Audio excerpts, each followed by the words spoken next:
Tem uma criatura na sua cozinha, outra no seu travesseiro e uma terceira no seu rosto agora. E você nunca viu nenhuma de verdade. A olho nu são só pontinhos. No microscópio, viram monstros com garras, armaduras e presas. Nos próximos minutos, você vai descobrir que a picada do mosquito tem 6 agulhas, que existe um bico que sobrevive ao vácuo do espaço e vai ver a cara do ácaro que mora no seu rosto. Você esmaga uma sem pensar, mas amplie o rosto de uma formiga e o que aparece é quase um capacete de guerra. A cabeça dela é feita de exoesqueleto, uma casca dura por fora que funciona como esqueleto e armadura ao mesmo tempo. Na frente, 2 mandíbulas serrilhadas se abrem para os lados como alicates. A formiga não tem mãos. São essas mandíbulas que ela usa para cavar, lutar, cortar e carregar pedaços muito mais pesados que o próprio corpo.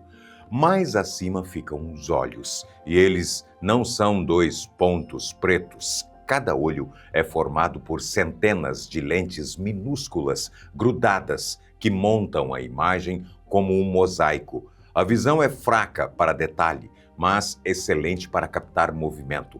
Saindo da testa vêm 2 antenas dobradas no meio, como um cotovelo, cobertas de pelinhos. É com elas que a formiga sente cheiros, toca e se comunica com as outras pela trilha que deixam pelo caminho. Tudo isso num bicho que cabe na ponta do seu dedo. E olha que ele ainda nem é o mais estranho da nossa lista. Você já tentou matar uma mosca e ela escapou como se soubesse do golpe antes de você? O segredo está no olho dela. Bem de perto, o olho da mosca é uma cúpula enorme, feita de milhares de lentes minúsculas, encaixadas uma do lado da outra, como uma colmeia. Só a mosca doméstica tem cerca de 3.500 dessas lentes em cada olho, e cada uma aponta para uma direção um pouco diferente. Juntas, elas dão à mosca uma visão de quase 360 graus, sem que ela precise virar a cabeça. Mas o mais impressionante não é a quantidade de lentes, é a velocidade. A mosca processa a imagem cerca de 7 vezes mais rápido que a gente. Na prática, ela enxerga o mundo em câmera lenta. Quando a sua mão desce para dar o tapa, para ela, aquilo é movimento arrastado e fácil de prever. Sobra tempo de sair. Não é que a mosca seja esperta, é que ela vive numa versão acelerada do tempo e o tapa quase nunca acerta. Aquela mariposa que bate na lâmpada à noite esconde um dos faros mais poderosos da natureza e ele fica nas antenas. Ampliada, a antena de muitas mariposas parece uma pena. Um eixo central com dezenas de ramos saindo dos lados. Essa pluma toda é coberta por milhares de sensores microscópicos. Numa mariposa do bicho da seda são cerca de 17 mil desses sensores numa antena só. Para que tanto? Para farejar um parceiro. Quando a fêmea libera no ar o cheiro que atrai o macho, ele consegue captar esse perfume a vários quilômetros de distância. Em alguns casos, a até 4,5 quilômetros. A sensibilidade é tão alta que pouquíssimas moléculas no ar já bastam para ele mudar de rota e voar atrás dela. E o microscópio revela mais um detalhe. Aquele pó que fica nos seus dedos quando você encosta numa mariposa não é pó, são milhares de escaminhas que cobrem as asas, soltas pelo toque. Você abre um pacote de arroz ou de feijão esquecido no armário e, às vezes, lá estão eles, uns bichinhos escuros andando entre os grãos. É o caruncho, também conhecido como gorgulho. E de perto, ele tem um detalhe surpreendente. Saindo da cabeça, o caruncho tem uma tromba comprida e fina, com a boca lá na ponta. Parece um focinho de elefante em miniatura, mas não é enfeite, é uma ferramenta de perfuração. E aqui a coisa fica interessante. A fêmea usa essa tromba para abrir um buraco dentro de um grão. Ela coloca um ovo lá dentro e sela a entrada com uma secreção que endurece como uma rolha. Por fora, o grão parece intacto, mas lá dentro, uma larva nasce e vai comendo o grão por dentro até virar adulto e roer a casca para sair. Ou seja, quando você vê o primeiro caruncho passeando, é sinal de que vários grãos já viraram berçário. E sim, é provável que você já tenha cozinhado e comido grãos com um inquilino dentro sem nunca perceber. O mosquito é o animal que mais mata seres humanos no planeta. Mais que a cobra, mais que o tubarão, mais que qualquer outro. E é só um inseto, viu? Parte da explicação está na estrutura que só o microscópio revela. Aquilo que parece uma agulha fininha, a tromba do mosquito, não é uma agulha só. Por dentro é um estojo que guarda 6 ferramentas separadas, chamadas estiletes. 2 delas são serrilhadas e cortam a pele. Outras 2 seguram a abertura. Uma encontra o vaso de sangue e suga, e a última injeta a saliva do mosquito, uma saliva com anestésico, para você não sentir, e com anticoagulante, para o sangue não engrossar. Por isso, a picada é quase indolor na hora, você só descobre depois, na coceira. E é nessa picada que mora o perigo de verdade. Junto com a saliva, a fêmea pode injetar os vírus e parasitas que causam doenças como a dengue, a malária e a febre amarela. Somadas, essas doenças matam centenas de milhares de pessoas todo ano. Em algumas estimativas, mais de 1 milhão. Tudo a partir de um bicho que você espreme com 2 dedos. Pequena, escura, some num pulo. A pulga é difícil até de enxergar, mas ampliada, ela é uma máquina de salto quase perfeita. A primeira coisa que o microscópio mostra é o formato. O corpo da pulga é achatado dos lados, fininho, como se tivesse passado num espremedor. E isso não é defeito, é projeto. Esse corpo estreito deixa ela deslizar entre os pelos de um cachorro ou de um gato sem travar. Ele é todo coberto por placas duras e por espinhos virados para trás, que funcionam como ganchos. Quando o animal se coça, a pulga não sai. Mas as estrelas são as pernas de trás. A pulga consegue saltar dezenas de vezes o tamanho do próprio corpo. E o truque é que esse salto não vem do músculo, vem de uma mola. Ela tem no corpo blocos de uma proteína elástica que comprime e trava, como o gatilho de uma catapulta. Quando solta, dispara. A aceleração é tão forte que ela some do chão antes de seu olho conseguir acompanhar. Para você ter uma noção, se você saltasse na mesma proporção, passaria por cima de um prédio. E já que estamos falando em ver o invisível, tudo o que você assiste neste vídeo começou num microscópio. E olhar esse mundo escondido bem de perto deixou de ser coisa de laboratório. Com um microscópio de bolso que encaixa na câmera do seu celular, você amplia centenas de vezes o que quiser. A sua própria pele, um fio de cabelo, uma formiga que achou no quintal. É a sua chance de virar o cientista da história e descobrir o que vive bem embaixo do seu narizão. Link na descrição. Agora, de volta ao vídeo. Quem já teve piolho? Eu não tenho mais, eu sou careca. Quem já teve piolho ou tem filho em idade escolar sabe como ele gruda. E o microscópio explica exatamente por quê. Ampliado, o piolho aparece abraçado a um fio de cabelo com uma firmeza impressionante. Cada uma das 6 patas dele termina numa garra curva, parecida com uma pinça. E não é uma pinça qualquer, ela tem o tamanho e o formato exatos para se fechar em volta de um fio de cabelo humano. É quase uma peça feita sob medida para o seu couro cabeludo. Por isso o piolho não cai quando você balança a cabeça, corre ou pula. Ele fica ancorado e é também por isso que tirar piolho com a mão é quase impossível. A garra foi feita para não soltar. Tem ainda a parte da reprodução. A fêmea cola os ovos, as lêndias, bem na base do fio, pertinho do couro cabeludo. onde é quentinho. Cada ovo fica preso por uma cola natural tão forte que o pente comum não tira. Por isso, a lêndia é tão difícil de eliminar. Ela foi feita para resistir. Da garra que abraça o fio até o ovo grudado na raiz, cada parte do piolho foi moldada para uma única missão: agarrar na sua cabeça e não largar mais. De todos os bichos desta lista, talvez nenhum tenha uma boca tão bem armada quanto a do carrapato. E faz sentido, ela é uma ferramenta de fixação. Quando o microscópio aproxima a boca do carrapato, aparecem duas lâminas serrilhadas, parecidas com serras, que cortam e abrem a pele. E no meio delas está a peça principal, uma estrutura comprida coberta de farpas viradas para trás, como a ponta de um arpão. A função dessas farpas é uma só: não deixar o carrapato sair. Ele enfia o arpão na pele, as farpas se abrem como âncoras e ele trava ali.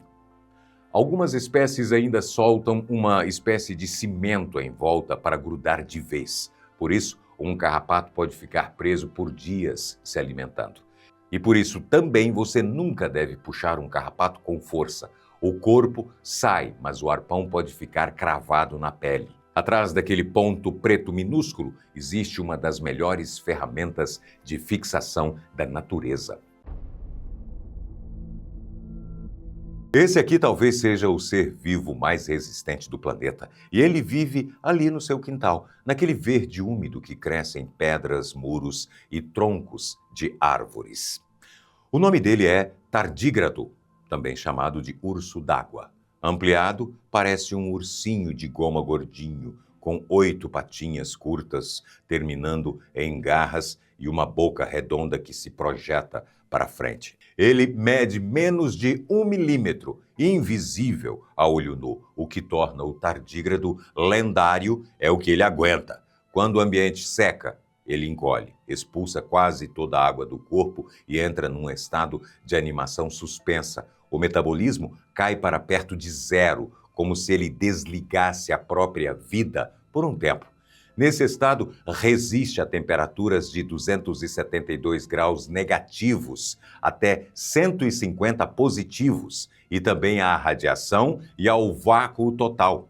E isso não é teoria. Uma agência espacial europeia colocou a ideia à prova em 2007, lançou tardígrados secos e os deixou expostos ao vácuo aberto do espaço, sem proteção nenhuma, por 10 dias. Quando voltaram à Terra e receberam água, a maioria simplesmente acordou.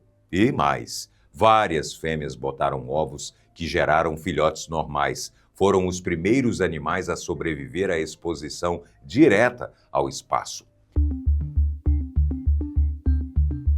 E chegamos ao número 1, a criatura mais perturbadora da lista, porque ela não está longe, ela está em você agora.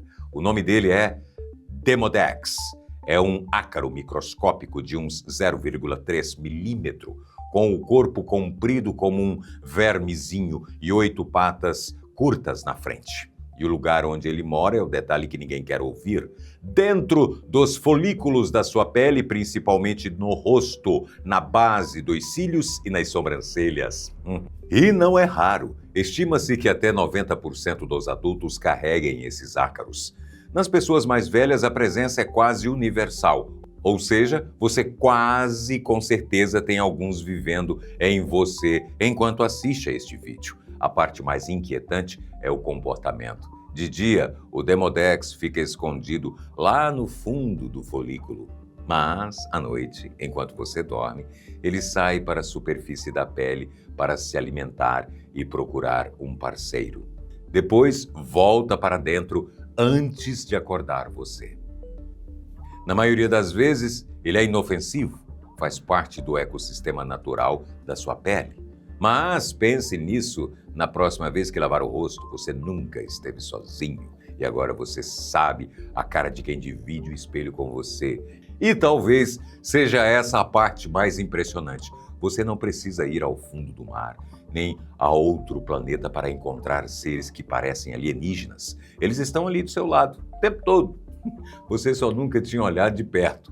Aposto que você não fazia ideia de que, em 2021, cientistas trouxeram de volta à vida uma criatura que estava congelada há 24 mil anos. Pois é, o superpoder de pausar a vida. Antes de mais nada, vamos entender o que é esse tal de rotífero bidelóideo, porque ele não é só curioso não, viu? Ele é literalmente uma máquina de sobrevivência. Para começar, ele não tem olhos, nem braços, nem pernas, nem coração, mas tem cérebro, intestino, músculos e um truque que deixaria qualquer roteirista de ficção científica com inveja. Esse truque tem nome: criptobiose. É basicamente o modo desliga tudo e espera. Quando o ambiente fica hostil, sem água, congelado e tóxico, o rotífero faz o seguinte: ele seca, encolhe, endurece e pausa a própria vida. Sim, ele pausa a vida sem morrer. Ele apenas espera. A atividade celular cai a quase zero. Ele pode ficar assim dias, anos ou, como vimos, milênios. E quando a água volta? Ele acorda, segue a vida como se nada tivesse acontecido nos últimos 24 mil anos. Se isso parece distante, pensa no fermento biológico da sua cozinha. Ele também dorme dentro do pacotinho, só esperando calor e umidade para acordar. A diferença é que o rotífero é tipo isso, mas é em versão absurdamente mais avançada. Durante essa pausa extrema, ele produz compostos especiais como as chamadas proteínas chaperonas. Elas funcionam como pequenos guarda-costas dentro das células, protegendo tudo dentro para que nada desmonte enquanto o bicho está no modo offline. E isso é importante porque as nossas células, por exemplo, também precisam manter as proteínas no formato certinho. Quando elas se dobram errado por causa de calor, toxinas ou até envelhecimento, dá problema brabo. Isso tipo acúmulos tóxicos, mau funcionamento e até doenças como o Alzheimer. Só que o rotífero tem versões turbinadas dessas chaperonas. Elas seguram tudo no lugar, mesmo sob congelamento, radiação ou vácuo. É por isso que ele sobrevive e volta à vida. E também é por isso que os cientistas justamente olham para ele com tanto interesse. Porque se um bicho microscópico consegue se apagar do mundo e depois acordar, assim, tipo de boas, tipo... E aí, galera, o que estava rolando? O que será que a gente pode aprender com isso? Esse bicho que eu fiz agora há pouco, ele realmente não procede, ele não existe. O rotífero é uma pessoa muito mais séria e séria. A criatura que se clona e rouba genes. Além de poder pausar a própria vida, esse ser também consegue se autorreproduzir. Ele não precisa de outro rotífero, tipo namorado ou namorada, para ter um filho. Ele consegue fazer isso de boa, sozinho ali, na discrição do seu quarto. Então, como isso é possível? Como um ser vivo faz filhotes sem ter um parceiro? A resposta está numa coisa chamada partenogênese. Eu não sei o que é, mas não quero pegar isso, não. Quando um organismo cria descendentes a partir de óvulos que não foram fecundados. É monótono, muito monótono isso. Ou seja, sem macho, sem espermatozoide, sem acasalamento. Mais monótono ainda. O bicho acorda, se alonga e diz: pô, beleza, eu vou fazer umas cópias de mim mesmo e aí, vida que segue. É clonagem natural. Supernatural e monótona. E o rotífero bidelóideo faz isso há milhões de anos. Coitado. Mas espera aí, se tudo vira cópia, cadê a variedade genética? A mistura de genes é o que faz a evolução funcionar, correto? É isso que traz novidade, adaptações e resistência a doenças. Pois é, a lógica é que uma espécie que se clona por tanto tempo deveria ter virado alvo fácil para qualquer mudança no ambiente. Mas os bidelóideos não só sobreviveram, como prosperaram. Hoje são mais de 450 espécies conhecidas e a explicação é ainda mais interessante. Esses bichos têm mais um truque secreto. Eles são verdadeiros ladrões de genes. Sim, você ouviu certinho. Eles conseguem pegar pedaços do DNA de outros seres vivos, tipo bactérias, fungos e plantas, e incorporar isso no próprio material genético. Isso se chama transferência horizontal de genes, enquanto quase todos os animais herdam DNA só dos pais, os rotíferos simplesmente pegam emprestado. Que criaturinha terrível, velho. Eles absorvem material genético do ambiente e instalam dentro do próprio sistema. É como se fossem pequenos espiões genéticos. Eles olham ao redor, tipo na crocodilagem, pá, roubam códigos úteis e atualizam o próprio corpo com novas funções. Tem estudos mostrando que até 10% do genoma ativo desses bichos veio de outras espécies. Desgraçado. E esses genes estrangeiros, eles não estão lá de enfeite, não. Eles ajudam o rotífero a resistir à radiação, reparar o próprio DNA, suportar o congelamento, lidar com toxinas. É um upgrade evolutivo, assim, tipo, em tempo real. E é por isso que ele ainda está aqui, pequenininho, mas resistente como poucas formas de vida nesse planeta. A gente acabou de ver alguns exemplos disso. Outros seres vivos que também pausam e voltam. O rotífero é impressionante, você viu? Mas a verdade é que ele não é o único com esse tipo de poder, não. Tem um pequeno exército de seres por aí, minúsculos, quase invisíveis, que também sabem fazer o impensável, ficar em pausa por séculos e voltar à vida. No mesmo solo onde os cientistas encontraram o rotífero, também acharam o nematóides, que são vermes microscópicos. Eles estavam lá quietos, de boa, na deles, dormindo, como se estivessem mortos na realidade, mas eles não estavam. Eles só estavam, de novo, esperando. E quando foram descongelados, adivinha? Acordaram. E isso não para nos animais. Pesquisadores já conseguiram regenerar musgos congelados na Antártida e até fizeram crescer plantas inteiras a partir de sementes que ficaram congeladas por séculos.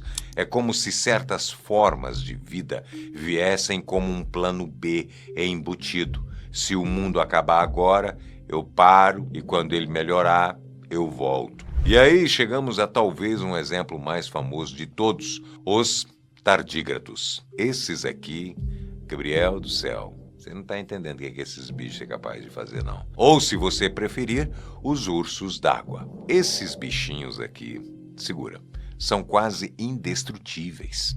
Eles aguentam congelamento, calor extremo, radiação, pressão do fundo do mar, vácuo do espaço e conseguem viver sem água nem comida por até 30 anos. Em 2016, cientistas japoneses reviveram tardígrados que estavam em criptobiose há 3 décadas. E sabe o que eles fizeram depois de acordar?